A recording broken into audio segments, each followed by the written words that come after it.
Discussion करते हैं Kirchhoff का नियम।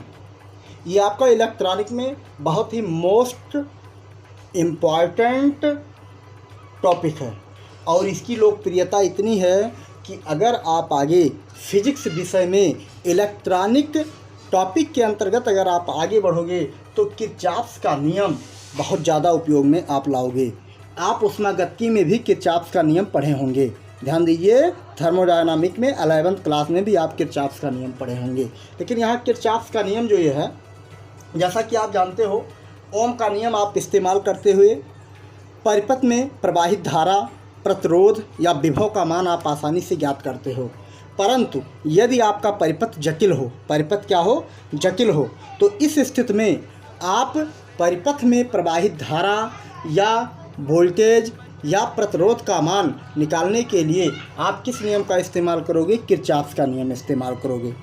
सरल परिपथ को आप श्रेणी अथवा समांतर क्रम संयोजित कर ओम के नियम का प्रयोग करके हल कर सकते हैं। परंतु जटिल परिपथ को हल करने के लिए आपको, ध्यान दीजिए, जटिल परिपथ को हल करने के लिए आपको किसका नियम इस्तेमाल करना होगा? किरचॉफ का नियम इस्तेमाल करना होगा। किरचॉफ ने सन 1842 ईस्वी में, सन 1842 ईस्वी में किरचॉफ ने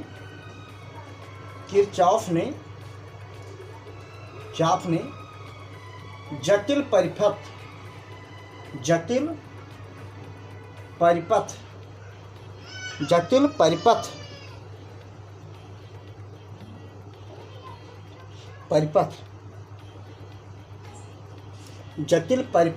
में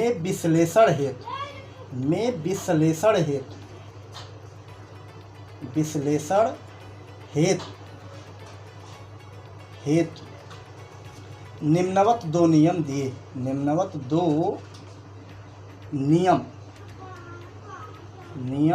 दिए।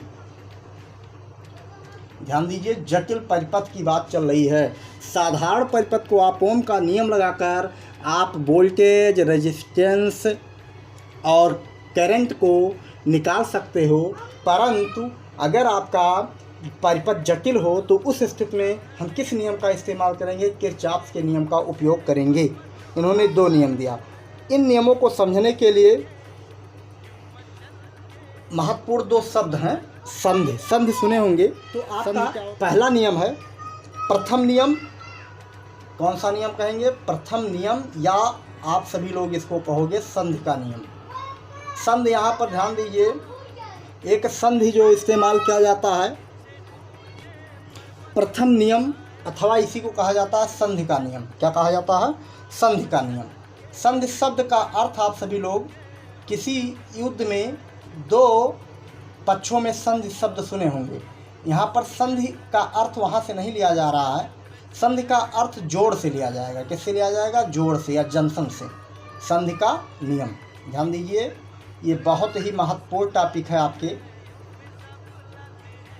परीक्षा के दृष्टिकोण से भी और आपके पाठ्यक्रम के दृष्टिकोण से ये बहुत महत्वपूर्ण टॉपिक है। तो प्रथम नियम क्या है? संधि का नियम अथवा प्रथम नियम, जिसे कहा जाएगा जंक्शन लॉ। क्या कहा जाएगा? Junction law.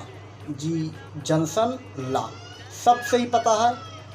जंक्शन मीन्स होता है जहाँ पर दो से अधिक ट्रेनें आकर क्या होती हैं? जुड़ती हैं। उसी को क्या कहते हो? जंक्शन आप सुने होंगे, रेलवे में अक्सर इस्तेमाल होता है। यहाँ पर भी जंक्शन वही है। संधि, जैसे आप ध्यान दीजिए, ये कोई जंक्शन मान लीजिए टूटी भीटी है। क्या है? टूटी भीटी है। ठीक, ए पॉइंट पर ये टूटी भीटी है। या आप अपना विद्यालय मान लीजिए हसीनाबाद है। इस पर दो तार से हम करंट क्या करते हैं? सप्लाई करते हैं। ये देखिए, एक करंट आपका बभनान से आ रहा है। कहाँ से आ रहा है? बभनान से। ये धारा I1 आ रहा है, ठीक। और इधर से एक हर्रैया से सप्लाई देते हैं। ये आपका हर्रैया से इस पर करंट आ रहा है I2। क्या आ रहा है? I2।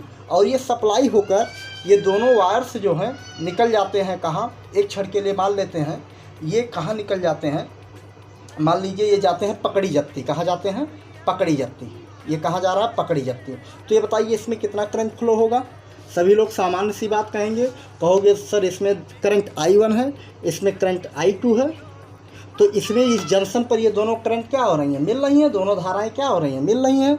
इसका मतलब ये बन गया आपका जंक्शन। क्या बन गया, जंक्शन। क्या बन गया, जंक्शन।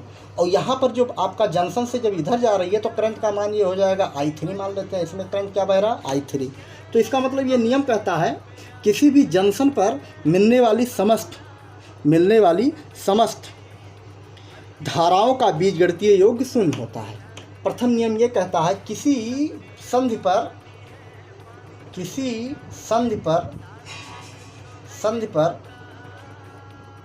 मिलने वाली कुल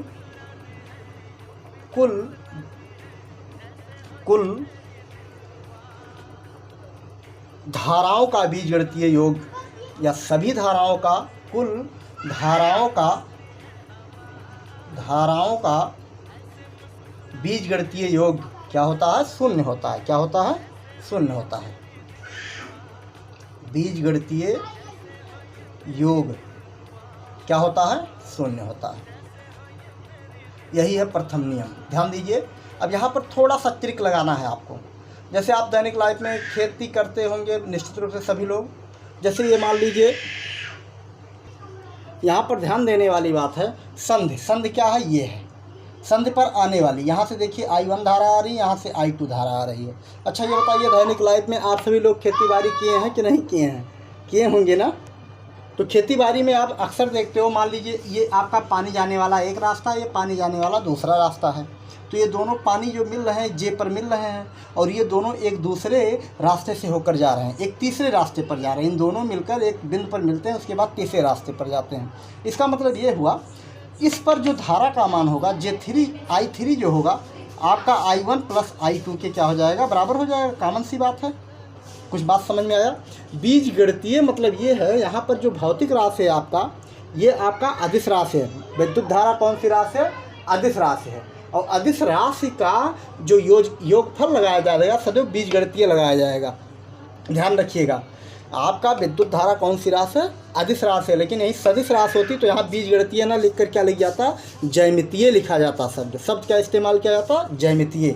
अब इस नियम में अगर ध्यान दिया जाए, संधि की ओर आने वाली धारा धनात्मक ली जाती है और संधि से दूर जाने वाली धारा क्या ली जाती है, ऋणात्मक। ध्यान दीजिए, एक चीज़ अवश्य ध्यान रखिएगा, संधि की ओर धारा क्या ली जाती है, धनात्मक। क्या ली जाती है, धनात्मक ली जाती है, धनात्मक। और संधि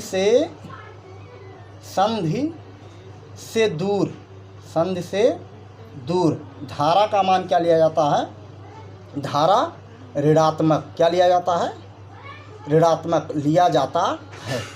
ध्यान दीजिए, संधि की ओर आ रहा है ये धनात्मक हो जाएगा, ये क्या हो जाएगा, धनात्मक। और इस संधि से दूर जा रही है क्या हो जाएगा, ऋणात्मक। कंफ्यूज मत होना, संधि से दूर। अब यहाँ बीजगणितीय योग की बात चल रही है, तो अगर इसमें हमें यहाँ पर चित्र से अगर हमें लिखना हो तो हम लिख सकते हैं I1 पॉजिटिव लिखा जाएगा, I1 positive plus I2 positive. ये भी योगफल है, ये भी धनात्मक, ये भी संधि से दूर कौन जा रहा है, ये जा रहा है। तो ये क्या लिया जाएगा, प्लस माइनस I3 लिया जाएगा। कुल धाराओं का संधि पर कौन कौन सी धाराएं, I1 I2 और I3 का योगफल क्या होगा, 0 होगा। क्या होगा, 0। यही आपका कौन सा नियम है, किरचॉफ का प्रथम नियम है। यहाँ बात को समझ लीजिएगा, कंफ्यूज मत होइएगा, बहुत इजी है इसको जानना। संधि की ओर जो आएगा उसको धनात्मक, देखिए हम धन चिन्ह दे दिए हैं, इस पर भी धन चिन्ह दिए हैं क्योंकि जे की ओर आ रहा है। लेकिन जे से दूर जा रहा है, से दूर जो जाएगा वो ऋणात्मक लिया जाएगा। इसका मतलब ये धारा धन ये धारा का योगफल क्या हो जाएगा, 0। या फिर आप ऐसा भी बोल सकते हो, अगर इसको हम ट्रांसपोज कर दें तो यहाँ से कह सकते हैं I1 प्लस I2 इक्वल हो जाएगा, यहाँ देखिए माइनस चिन्ह है, ये जाएगा इधर क्या हो जाएगा, प्लस चिन्ह I3। ऐसा भी आप बोल सकते हो। कुछ बात समझ में आ गया। इसी को कौन सा नियम कहा जाता है, संधि का नियम कहा जाता है। इसको कौन सा नियम कहा जाता है, संधि का नियम। अब ध्यान दीजिए, संधि का नियम एक संरक्षण को व्यक्त करता है। KCL भी इसको कहा जाता है, किरचॉफ्स करंट लॉ।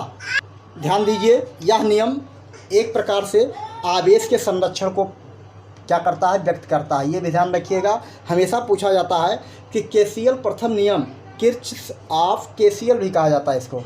KCL भाव समझें, Kirchhoff's current law, Kirchhoff current law जो होता है ये किसको व्यक्त करता है? आवेश संरक्षण को। किसको? आवेश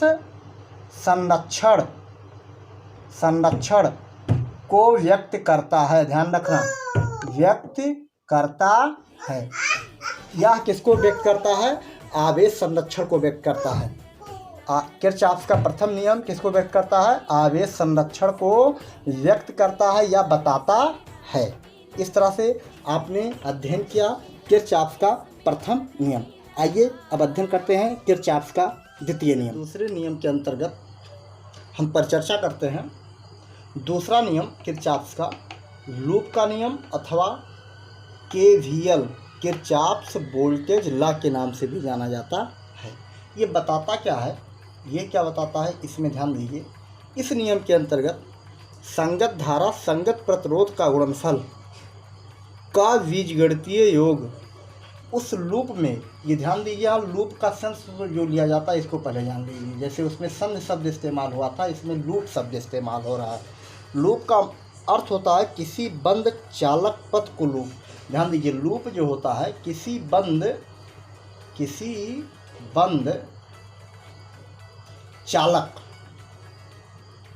चालक को क्या कहा जाता है? लूप कहा जाता है। ध्यान रखिएगा, किसी बंद परिपथ या चालक को क्या कहा जाएगा? लूप कहा जाएगा। अब यहाँ पर ये नियम क्या कहता है, स्टेटमेंट क्या कहता है? ध्यान दीजिए, वैद्युत परिपथ के किसी लूप के लिए हम विचार करते हैं। सबसे महत्वपूर्ण ये है किसी लूप में या बंद परिपथ में, किसी लूप में क्या संगत धारा संगत प्रतिरोध, संगत धारा संगत प्रतिरोध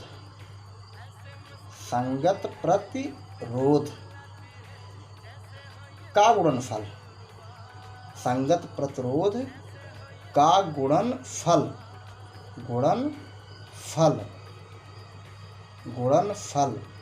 का बीजगणितीय योग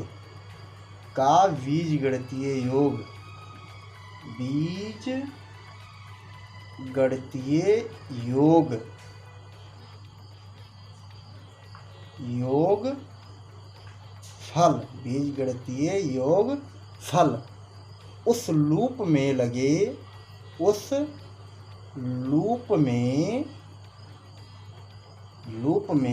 लगे विद्युत सेल कहिए या बैटरी बोलिए, उस लूप में लगे, क्या कहेंगे? उस लूप में लगे विद्युत वाहक बल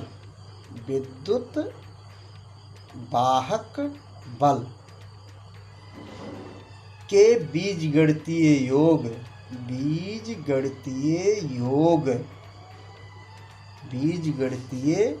योग फल के बराबर होता है। यहाँ ध्यान दीजिए, ये जो आपका नियम कह रहा है, जो बीजगणितीय योगफल की क्या होता है? बराबर होता है। स्टेटमेंट को आपको ध्यान से पढ़ना होगा और समझना होगा। अब इसको हम चित्र के माध्यम से हम बताते हैं क्या कहा जा रहा है इसमें। उपरोक्त तथ्यों को हम इस प्रकार से भी कह सकते हैं, लूप में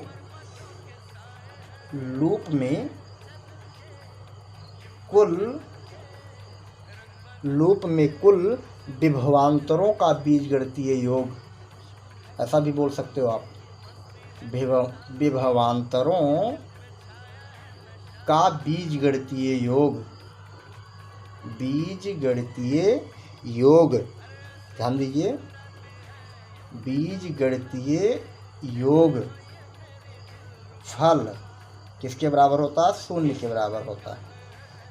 शून्य के बराबर होता है, ऐसा भी आप कह सकते हो। तो यहाँ ध्यान दीजिए, दोनों बातें एक ही है। यहाँ पर देखिए, संगत धारा संगत प्रतिरोध, यहाँ प्रतिरोध का I के साथ गुणा करोगे आई इंटू आर करोगे तो ये क्या बताएगा, विभवांतर ही बताएगा, किसके बराबर हो जाता है। इसका मतलब अगर पहले कथन से आप लिखना चाहो तो इस चीज़ को ऐसे लिख सकते हो, सिग्मा आई आर, सिग्मा किसका संकेत है, योगफल का संकेत है, इक्वल हो जाएगा आपका सिग्मा ई, ई मीन्स क्या है, ई क्या है, ईएमएफ कहिए, इलेक्ट्रोमोटिव फोर्स कह दीजिए, या इसको हम कैपिटल ई से लोकेट करते हैं, विद्युत वाहक बल। या इस कथन से आप कह सकते हो, क्या कह सकते हो, सिग्मा भी, यहाँ पर ध्यान दीजिए विभवांतरों की बात चल रही है ना, तो सिग्मा भी बराबर क्या हो जाएगा, 0, ऐसा भी आप कह सकते हो। ये दोनों तथ्य जो गणितीय रूप में बताए गए हैं, दोनों तथ्य अपने आप में क्या है, सही है। यहाँ देखिए संगत धारा संगत प्रतिरोध का गुणनफल का योगफल, ये सिग्मा क्या बताता है, योगफल बताता है, किसके बराबर होता है, उस लूप में लगे विद्युत वाहक बल के योगफल, ये भी सिग्मा क्या है, योगफल बता रहा है कि क्या होता है, बराबर होता है। अगर इन दोनों को आपस में घटा देंगे तो ये मान इसके क्या है, बराबर है, तो वैल्यू क्या आएगी, 0 ही तो आएगी। या यहाँ से कहिए विभवांतर, जो टोटल विभवांतर होगा किसके बराबर होगा, 0 के बराबर होगा। आपको ये भी पता है विद्युत वाहक बल वास्तव में क्या होता है, विभवांतर ही होता है। यहाँ पर ध्यान दीजिएगा, केवल वहाँ पर खुले परिपथ और बंद परिपथ के लिए जब विचार करते हैं तो दोनों की परिभाषाएं क्या हो जाती हैं, अलग अलग हो जाती हैं। तो आइए इसको चित्रांकन के माध्यम से समझने का प्रयास करते हैं। और एक बात समझ लीजिए, इसी समय ये छोटी छोटी बातें इसको समझ लीजिए। ये जो है ये केवीएल किरचॉफ्स वोल्ट लॉ जो होता है, वोल्टता संरक्षण को बताता है, ये ध्यान रखिए। यह नियम किसको बताता है, वोल्टता संरक्षण, या ऐसा भी बोल सकते हो ऊर्जा संरक्षण भी आप बोल सकते हो, दोनों चीज़ें आप बोल सकते हो। यह नियम ऊर्जा संरक्षण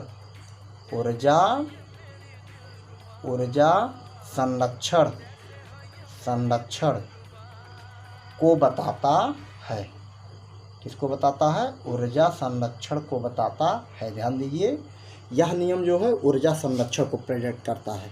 अच्छा, अब इसको हम चित्र के माध्यम से हम आपको बताते हैं कि कैसे ये किरचॉफ का नियम हम लूप के लिए कैसे हम लागू करते हैं। तो इसके लिए क्या करते हैं, हम चित्र बनाकर उसको आप समझाने का प्रयास करते हैं। चित्र के माध्यम से दूसरे नियम को हम समझाने का प्रयास करते हैं। यहाँ पर ध्यान दीजिए, आपका एक सेल लगा हुआ है जिसका विद्युत वाहक बल क्या है, E1, और दूसरा सेल लगा हुआ है जिसका विद्युत वाहक बल क्या है, E2। और आपको पता होना चाहिए धारा की दिशा सदैव ऋण से धन की ओर होती है, इलेक्ट्रॉन के प्रवाह के जस्ट विपरीत। इसका मतलब इस सेल, पहले सेल द्वारा जो प्रवाहित धारा होगा वो क्या होगा, I1, और दूसरे सेल द्वारा प्रवाहित धारा जो होगा क्या होगा, I2। क्या होगा, I2। यहाँ से आप बात समझ पा रहे हैं, धन से ऋण से धन की ओर धारा की दिशा होती है।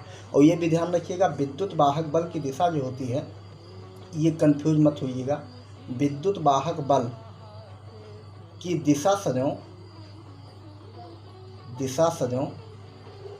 क्या लेते हैं, ऋण से धन की ओर होती है। ये आप जरूर बात ध्यान रखिएगा, ऋण से धन की ओर होती है। इसको हम क्या करते हैं, ये विद्युत वाहक बल का डायरेक्शन है, ऋण से धन की ओर। यहाँ पर देखिए विद्युत वाहक बल की दिशा यहाँ ऋण से धन दर्शाया गया, यहाँ पर विद्युत वाहक बल की दिशा E2 का भी ऋण से धन की दिशा में दर्शाया गया। ये देखिए आपका यहाँ पर अगर ध्यान दिया जाए तो एक संधि बन रहा है, संधि इसलिए बन रहा है, एक धारा देखिए, इसका नाम देते हैं J, जंक्शन दे देते हैं, जंक्शन J1 बोल सकते हैं। यहाँ से देखिए I1 धारा इधर आया, I2 धारा इधर आया, तो एक जंक्शन बन गया। उसके बाद ये दोनों धाराएं यहाँ पर देखिए तो I3 हो गई। इसका मतलब I3 मीन्स हो गया I1 + I2, ऐसा भी बोल सकते हैं। यहाँ से अगर जंक्शन B के लिए हम बात करें, जंक्शन J1 के लिए अगर बात करें, तो यहाँ हम लिख सकते हैं कि I से लिख सकते हैं I3 इक्वल कह सकते हैं I1 + I2।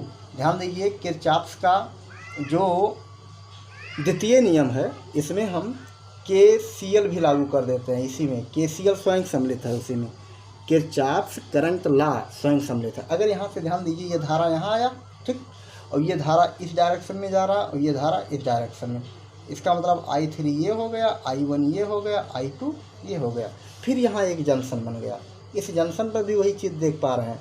I3 जो मान है करंट का वो 2 डायरेक्शन में बदल चेंज हो गया, एक I1 पर गया, एक I2 पर। अगर यहाँ देखा जाए लूप की बात किया जाए तो इसमें लूप जो है चूँकि नामकरण कर देते हैं J1 A B C, ठीक, D E, ठीक, नामकरण हम कर देते हैं। तो सबसे पहले लूप की बात करते हैं। लूप की बात करेंगे, घरौदा आप जानते हो ना, घरौदा का मतलब बंद घर।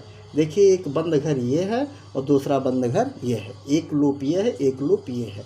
तो लूप में कभी भी दूसरा नियम लागू करने से पहले हम एक दिशा से चलना प्रारंभ करते हैं। आप स्वतंत्र हो, जिस डायरेक्शन से आप चलना चाहो उस डायरेक्शन से चलो।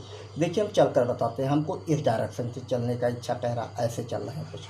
देखिए चलते चलते चलते चलते पुनः क्या हुआ, हम घूम कर अपने पुनः प्लेस पर पहुंच गए। देखिए डायरेक्शन, एरो का डायरेक्शन समझिए, ये लूप नंबर 1 है, लूप नंबर 1। तो लूप 1 से हम लिख सकते हैं, लूप 1 से। अगर लूप 1 की बात करें तो नामकरण कर सकते हैं। देखिए यहाँ से जहाँ से चलें उसी डायरेक्शन से हम चेंज करते चलते हैं। E D C J1 E, इस लूप का नाम क्या है, E D C J1 E से हम कह सकते हैं। अब कह रहा है आपका जो कथन है, स्टेटमेंट, संगत धारा संगत प्रतिरोध। धारा यहाँ कितना है I1 और यहाँ पर प्रतिरोध कितना लगा है R1। तो यहाँ से हम कह सकते हैं संगत धारा संगत प्रतिरोध, इसका मतलब I1 × R1, ठीक, संगत धारा संगत प्रतिरोध। अब ये बताइए आप चल क्या रहे हो, धारा की दिशा इधर है, आप चल रहे हो इधर, सही है कि नहीं सही है, आप इधर चल रहे हो ना। और जब आप धारा चलने के विपरीत जब आप लूप में चलोगे तो चिन्ह क्या आएगा, नेगेटिव, ये ध्यान रखना। जब आप धारा के विपरीत लूप में चलोगे, देखिए डायरेक्शन इसका इधर है, हम चल रहे हैं इधर, इस कार से यहाँ क्या आ गया, नेगेटिव, ये ध्यान रखिएगा। फिर यहाँ आते हैं, देखिए इसमें आपका प्रतिरोध क्या लगा, R3, यहीं पर पहुँचे ना। और धारा कितना है आपका I3, चूँकि हम चल रहे हैं, धारा का डायरेक्शन इधर है, इधर चल रहे हैं तो नेगेटिव कितना आएगा, ध्यान रखिएगा। तो यहाँ से हो जाएगा आपका संगत धारा संगत प्रतिरोध। संगत धारा कितना है, संगत साथ में लगा, धारा I3 है और प्रतिरोध क्या है, R3, ठीक, कुछ बात समझ में आ गया। ये बराबर किसके होता है, लूप में लगे विद्युत वाहक बल। लूप पे विद्युत वाहक बल क्या लगा हुआ है, E1 लगा हुआ है। लेकिन यहाँ ध्यान रखिएगा, डायरेक्शन का विशेष ख्याल रखिएगा। आप चल रहे हो इस डायरेक्शन में, देखिए ऐसे तो चल रहे हैं, और विद्युत वाहक बल की दिशा ये क्या है, इधर है, तो इसका मतलब हो जाएगा -E1। देखिए सब में माइनस कॉमन ले लेते हैं, आपका सूत्र बन गया I1 R1 plus I3 R3 equal हो गया आपका E1। ये आपका बन गया समीकरण 1, समीकरण 1 बन गया। लेकिन अगर आप चाहें तो I3 को भी I1 I2 के पद में हम रख सकते हैं। यहाँ से अगर आप चाहें तो यहाँ प्लेस कर सकते हैं KCL से, I3 बराबर I1 प्लस I2, किस नियम से, जंक्शन संधि के नियम से। यहाँ अगर प्लेस कर देंगे तो आपका ये समीकरण बन जाएगा। I1 अगर आप रखना जाएंगे तो रख दीजिएगा बाद में, केवल हम आपको समझा रहे हैं। अब आते हैं दूसरे लूप में। दूसरा लूप ऐसे है, आपकी इच्छा जैसी, आप इसमें ऐसे चले थे, हमारी इच्छा ऐसे है, चला ये लीजिए, ऐसे घूम कर चल देते हैं, ठीक। महिमा जायसवाल कह रही होगी सर अपने अकॉर्डिंग चलते हैं, लीजिए हम कन्वर्ट कर दिए, इस डायरेक्शन में चल देते हैं, ठीक। इस डायरेक्शन में चलेंगे तो देखिए ऐसे, तीर का विशेष ख्याल रखिएगा। अगर आप चलते हो धारा के विपरीत तो चिन्ह आपको नेगेटिव देना ही होगा। तो यहाँ पर देखिए लूप 2 के लिए हम बात करते हैं। लूप 2 से, लूप 2 का नाम बताएंगे आप, चलिए विकास विश्वकर्मा। लूप 2 क्या होगा, A B C, ये क्या है J1, फिर कहाँ आ गए A, बंद होना चाहिए, ध्यान रखिएगा। लूप सदैव क्या रहेगा, बंद परिपथ के लिए ही लागू होगा, ये दूसरा नियम। तो बंद देखिए क्लोज हो जाता है। तो यहाँ पर देखिए A B C J1 से हम विचार करते हैं। तो जहाँ से आप चलो यहीं से हम चल रहे हैं, स्वतंत्र हो आप चलने के लिए। नियम आप कहता है संगत धारा संगत प्रतिरोध। संगत धारा कितना है यहाँ पर, I2। प्रतिरोध कितना लगा है सोचकर बताइए, इसके साथ R2, ठीक। ये तो कह रहा है संगत धारा संगत प्रतिरोध के गुणनफल का बीजगणितीय योग। कौन सा योग? बीजगणितीय योग। अब यहाँ ध्यान दीजिए, एक चीज़ आप ध्यान रखिए, धारा की दिशा क्या है? ये है ना, धारा की दिशा ये है, धारा की दिशा ये, और चल के धर रहे हो आप इधर, इसका मतलब चिन्ह क्या आएगा? माइनस। ठीक, पुनः देखिए, ऐसे हम यहाँ पहुँचे, यहाँ पर आ गए, यहाँ देखिए हम चल के धर रहे हैं, इस डायरेक्शन में चल रहे हैं, और ये धारा का डायरेक्शन क्या? इधर। इसका मतलब कह सकते हैं माइनस संगत धारा। संगत धारा क्या लगा हुआ है? I3। और इसके साथ प्रतिरोध क्या लगा हुआ है? इसके साथ प्रतिरोध क्या है? R3। ये R3 को प्रेजेंट कर रहा है। R3 इक्वल हो जाएगा इक्वल हो जाएगा, इसमें लगे विद्युत वाहक बल। विद्युत वाहक बल क्या लगा हुआ है सत्येंद्र मौर्य? इसमें विद्युत वाहक बल क्या लगा हुआ है? इसी परिपथ की बात कर रहे हैं और दूसरे की नहीं बात कर रहे हैं। लूप 2 की क्या लगा हुआ? E2। क्या लगा हुआ? E2। अब यहाँ डायरेक्शन का विशेष ख्याल रखिएगा। E2 का डायरेक्शन क्या है? ऋण से धन होता है, ये डायरेक्शन है E2 का, और चल रहे हो आप इधर से, इसका मतलब चिन्ह क्या आएगा? माइनस। ठीक, इस प्रकार से हम क्या कर सकते हैं, यहाँ से माइनस चिन्ह कॉमन ले लेंगे तो सूत्र बन जाएगा आपका I2 R2 plus I3 R3 equal हो जाएगा आपका E2। ये देखिए समीकरण 1 और समीकरण 2। समीकरण 1 समीकरण 2 को हम क्या करते हैं? हल कर लेंगे। क्या करेंगे? हल कर लेंगे। यहाँ से देखिए दो चर रैखिक समीकरण बन जाएगा, और जब ये दो चर रैखिक समीकरण बन जाएगा तो इसको क्या करेंगे हम आप? आसानी से हल कर लेंगे, और भिन्न भिन्न परिपथ में बहने वाली धारा या फिर प्रतिरोध या फिर विभव के मान को हम क्या कर सकते हैं? गणना कर सकते हैं। यहाँ से ध्यान दीजिए, इस प्रकार हम कह सकते हैं, इस प्रकार इक्वेशन फर्स्ट एंड सेकंड की सहायता से I1 I2 I3 R1 R2 R3 या E1 व E2 के मान का गणना आसानी से गणना कर सकते हैं। ध्यान दीजिए, यहाँ पर वैल्यू आपका कुछ अवश्य दिया रहेगा। जब ये वैल्यू दिया रहेगा तो निश्चित रूप से हम दो चर रैखिक समीकरण आपका बनेगा। चाहे दो चर रैखिक समीकरण बनाइएगा, चाहे तीन चर रैखिक समीकरण बनाइएगा, जो कि क्लास 8 में आपको अक्सर पढ़ाया जाता है। तो दो चर रैखिक समीकरण बनेगा तो आसानी से समीकरण 1 की 2 की सहायता से हम क्या करेंगे? हल करके इस मान का हम क्या कर सकते हैं? गणना कर सकते हैं। इसका मतलब किरचॉफ का जो द्वितीय नियम है, लूप का नियम, इसी में आपका KVL भी है और KCL भी है। ध्यान रखिएगा, KCL भी इसी में लगता है, संधि का नियम भी लगता है, और क्या है? KVL किरचॉफ वोल्टता लॉ भी इसी में लागू होता है। धन्यवाद। इस प्रकार से महत्वपूर्ण टॉपिक को हमने पूर्ण किया। अब इस पर आधारित कुछ न्यूमेरिकल जो हैं उस पर हम पर चर्चा आगे हम करेंगे। धन्यवाद।